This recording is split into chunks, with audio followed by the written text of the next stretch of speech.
This handwritten autobiography of Patricia Joyce Hurst is being read now by me, Dawn, her granddaughter.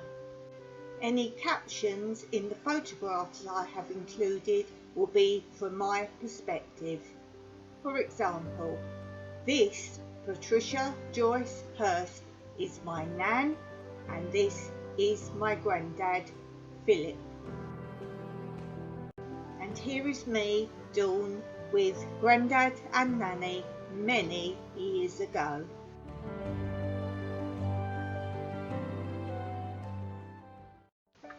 On the 16th of February 1918, a daughter was born to Albina Marchmont, named Patricia Joyce.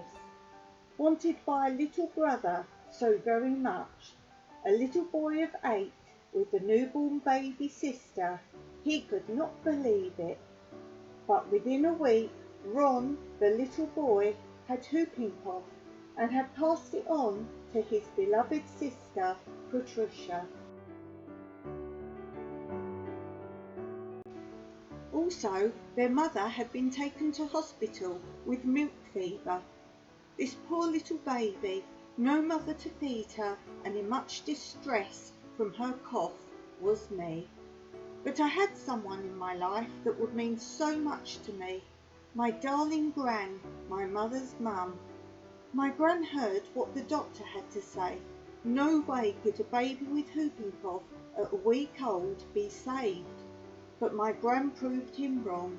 She stayed up all night and day with me, and her little granddaughter was saved.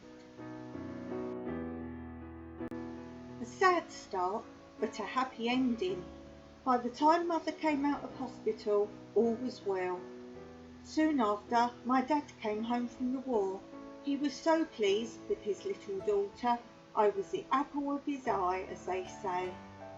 We lived in a very big house in Kensington, London.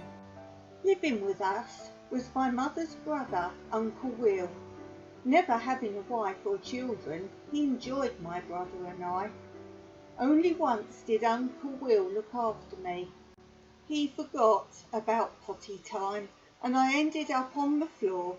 Never again, he said. Poor Uncle Will. The first thing I remember was riding in my pushchair with Ron, going down the hills so fast I had to hang on tight, but I loved it. I was a real pest as a little girl, always playing Ron up, but he never once got cross with me. I spent a lot of time with my Gran. She had lots of time to play with me. She did so want me to be good at sewing, but even now I'm not much good at it. My last Christmas with my Gran I shall always remember. She gave me a sewing bag and a big ark, which I had always wanted. I kept them for years. Also, one time she told me she had to go away to my granddad. He had been waiting for her. She said I would never miss her, as she would always be there if I needed her. And a week later she died. After that I was a very lonely little girl. My brother was now too old to play, so I was always into mischief. I loved looking out of the bathroom window. Mother told me I must not, as I would fall out, and if I did, a little bird would tell her. Next time I went to the bathroom, I did not look out, but my mother said a little bird said I did. I hated little birds for telling a big lie.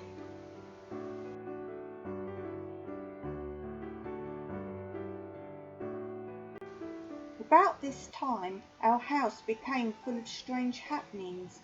I would sit talking to people that were not there, and the blinds would be pulled up and down, and also footsteps. The dog and cat would not go upstairs. Mum wanted to move away, but Uncle Will did not. We all had flu bad.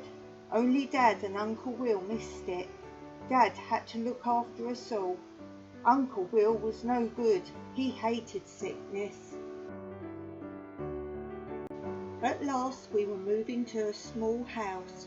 Ron and I were looking forward to going, but Uncle Will stayed on. He would not come with us. I loved the new house. I could play in the garden all day if I wanted to.